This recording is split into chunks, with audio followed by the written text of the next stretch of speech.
struggle with where to start in these videos.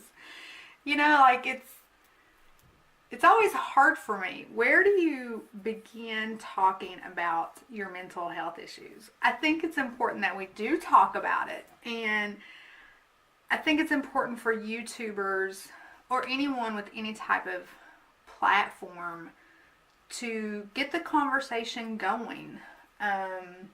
Because, you know, there's so much stigma to any type of mental health. And there's such a lack of awareness. There's such a lack of understanding. And if you're like me, there have been people in my life I've tried to get them to understand. But for the most part, unless you experience it, it's impossible. It's impossible to get someone to understand. So I sort of just give up trying to explain how I'm feeling, what I'm going through, and I just hope that the people that love and care about me go the extra mile to try to understand it themselves. You know, read articles, research it, and if they don't, they don't, but they'll never truly understand me and what I'm dealing with. So I think in some of our previous videos we talked about, you know, kind of my struggle up until this point, some of the things that I've experienced. So how am I doing? Such a trick question. And if you suffer with any of these, you understand why it's a trick question. Because you're never doing well. Some days you're doing better than others. But you're never doing well. And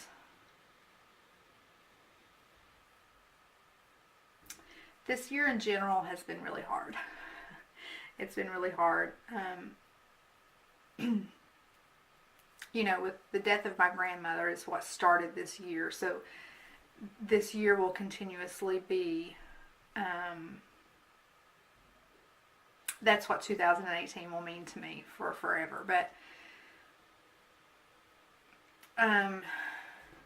you know, I felt I was doing well, and then I got sick, and then my grandmother, and then I kept getting sick. Like I could never get healthy from a body standpoint, not a mind standpoint, but a body standpoint. And I had all this coming at me from work. And just recently I got a lot more loaded on my plate for work. And then I'm trying to continuously improve my YouTube channel. I have my kids that I'm constantly trying to be the best mom that I can be. So what you feel like is this constant pull. Your body is being pulled in 1,000 directions. I want to be successful at work. I want to be a great friend and family member. I want to be a great YouTuber. I want to just feel like getting out of the bed to do all of those things. And so it's this constant battle.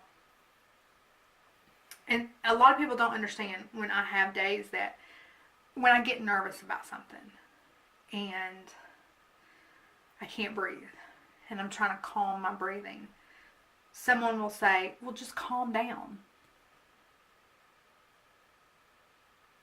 Oh, I wish I had thought of that. They don't comprehend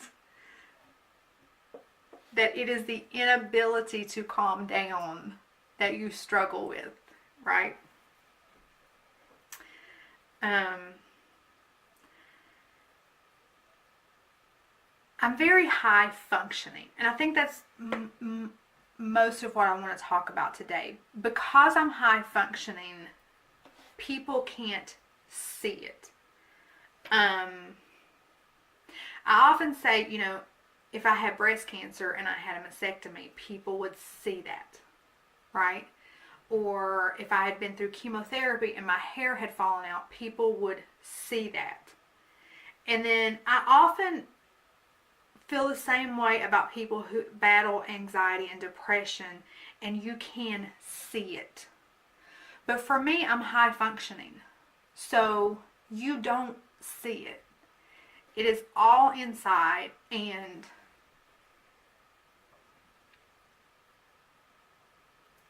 I talk about it with very few people. And a lot of that is because I am high functioning.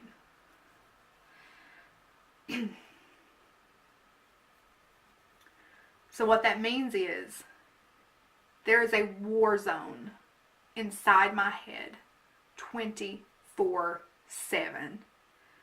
But on the outside, I look like that girl got her shit together. I had someone at my job about 2 years ago tell me, they said, oh, you have it all together. I wish I was like you. And I said, girlfriend, let me tell you, I am a hot damn mess. I have anxiety, I have depression, but I'm high functioning. So here's some of the things that I battle. And it's not always visible on the outside, but it's always a battle in here. People think that I have a type A personality. And I do. And that shows in my career, in my YouTube channel. I'm going to be the best at everything. I am going to rock everything. I'm not going to do anything half-assed. I'm going to go big or go home.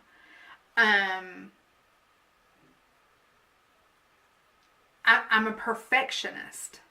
And I think because I'm a perfectionist, because I strive for perfection, because I try so hard to be on point on the outside, it is because on the inside I'm not. Right? And so that's a constant battle that I have inside my head. I don't know that I really am a type A personality. I think my anxiety and depression causes me to be a perfectionist because I am only a perfectionist at the things that I can control, right? Like I can do my makeup. So that's why I have this, right? So I don't know that I'm a type A personality. I just think I have a need because I can't control my anxiety all the time. I can't control my depression all the time. So I have a need to control what I can control. So that shows as a type A personality. So that's why people oftentimes think she can't be depressed. Look at her. She gets on YouTube and is smiling and all of her makeup and her hair. She ain't depressed. But it's just, I'm high functioning and I am type A personality. I have the need to control. I'm a control freak. And I think that goes along with the type A personality, but in certain ways, I think that also goes back to I need to control what I can control. Like, I'm the mother that typically says, oh, just let me do it.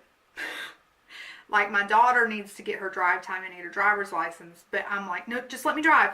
Just let me drive. And if I'm not behind the wheel, I'm freaking out. If I'm not behind the wheel, I'm anxious. So being behind the wheel helps my anxiety because I'm controlling that car. This is one that's a little, I took notes. Type A personality much? This is one that is hard for me. High functioning, those that are high functioning with mental health tend to be constantly busy. They're constantly having something to do.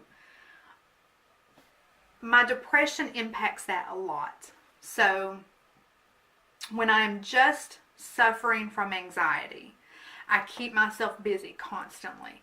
because that goes back to I'm busy with the things that I can control, and I try to shut out or ignore things that I can't control.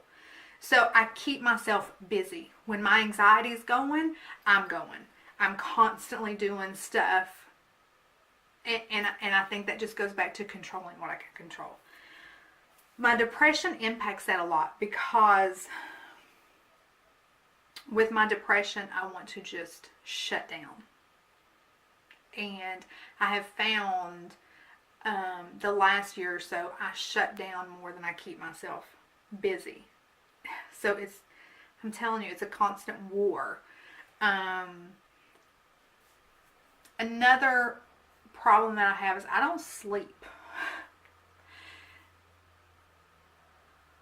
Depression makes you want to sleep all day. So I have this, I want to sleep all day. Anxiety is exhausting, so it wears you out.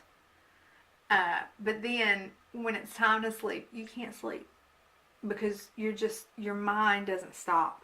So I'm always tired, but can never rest.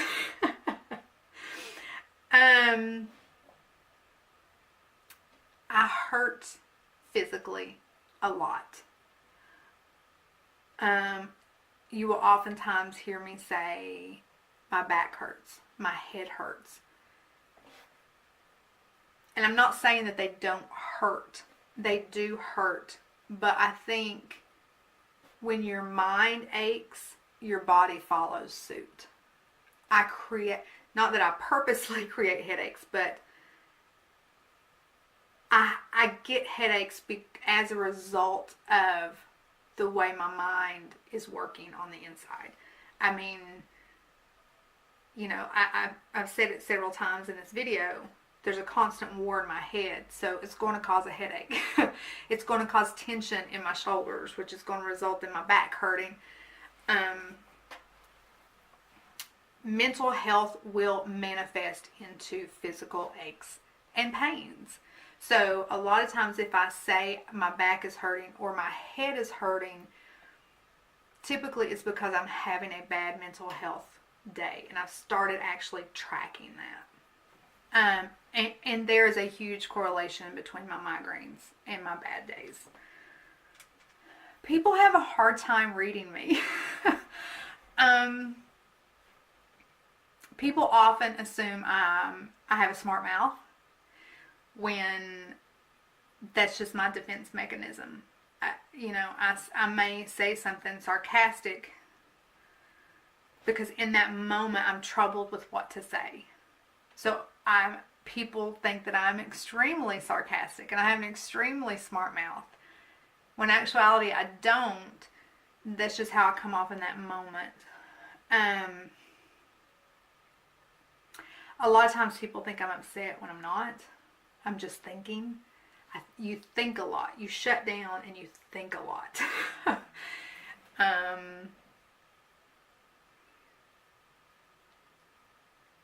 I think the people that can read me the most, the people that know me the best, I don't have a fear of them being unable to read me. There are very few people out in the world who seem to know what I'm thinking, despite the expression on my face or the tone of my voice. They can read me. The people that don't really know me, they can't read me. And so they always assume it's sarcasm or I'm in a bad mood or what have you. Another characteristic that I have is I have a terrible fear of disappointing people. And this has always been the toughest for me to manage. On one side of the coin, I'm the type of person that comes off as, I don't care what you think. And for the most part, I don't care what people think. But people that I have connections with are people that I love.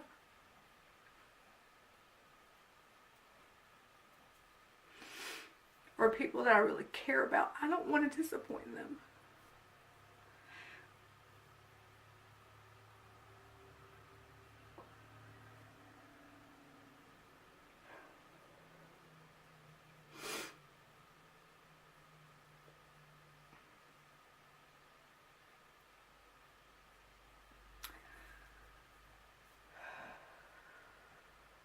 So I endure a lot of pain. I make decisions about myself that is best for the people around me, because I would rather be unhappy than disappoint the people that I love.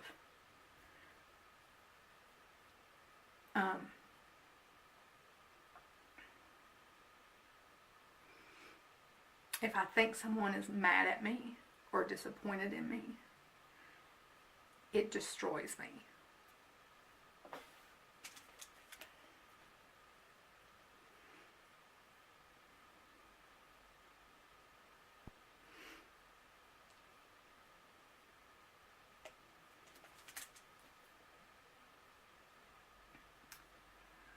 That has probably been the hardest thing for me to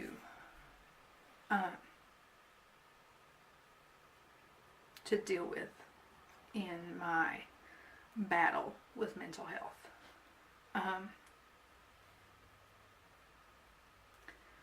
I used to have this boss at work.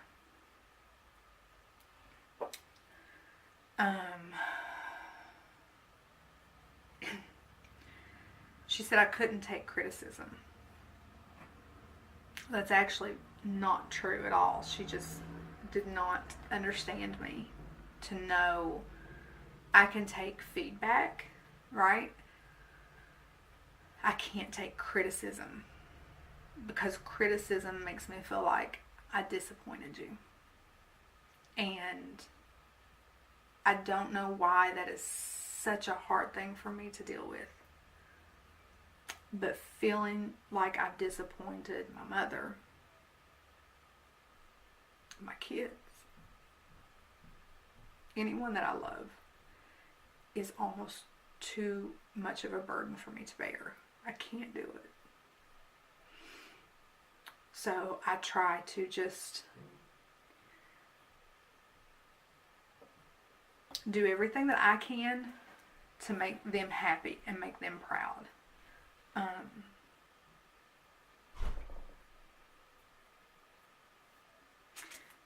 So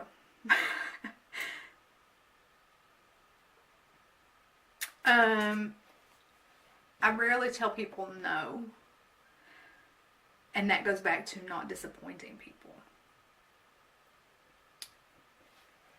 If people ask me to do something, I either make up an excuse, like I have a migraine, or I'm sick, or I will do it despite the fact that I don't want to, despite the fact that I'm not mentally capable of doing it, besides the fact that it's not good for me. I'll do it because I have a hard time telling people no, because I don't want to disappoint them. I don't want people mad at me. So I end up saying yes to far more than I can handle, which oftentimes exhausts me. It stresses me out. It makes me anxious. And it keeps me in this constant spiral. So I have been able to manage a lot of these. But I think it's important to understand when you look at someone that's battling anxiety or depression, even if they're high functioning, even if you can't see the anxiety, even if you can't see the depression, it manifests in other ways, and that doesn't mean that you don't have the exact same battle or war going on the inside. But if you know of someone that suffers from anxiety or depression, or if you know of someone that has similar characteristics as me,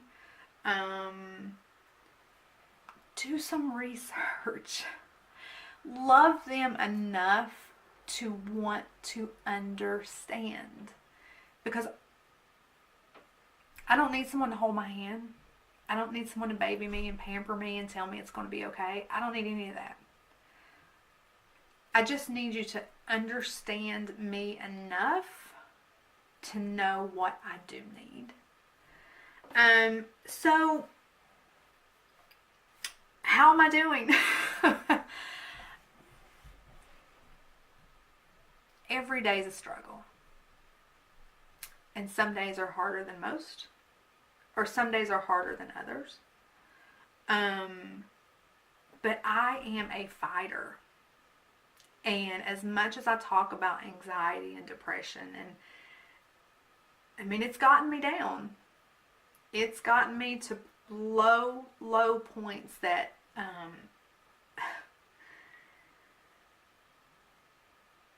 that I didn't know I would be able to pull myself out of.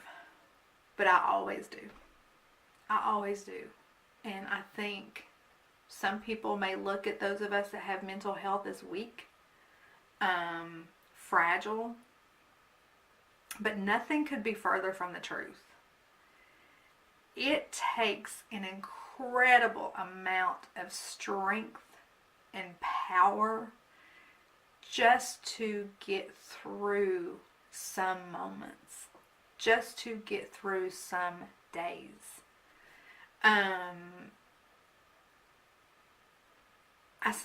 Every day is difficult, but I'm strong. And I may break down, I may cry, I may, go to my doctor and say, I need some. But I've yet to ever let it get the best of me. It's won a few battles, but I am winning the war. Until next time, my loves.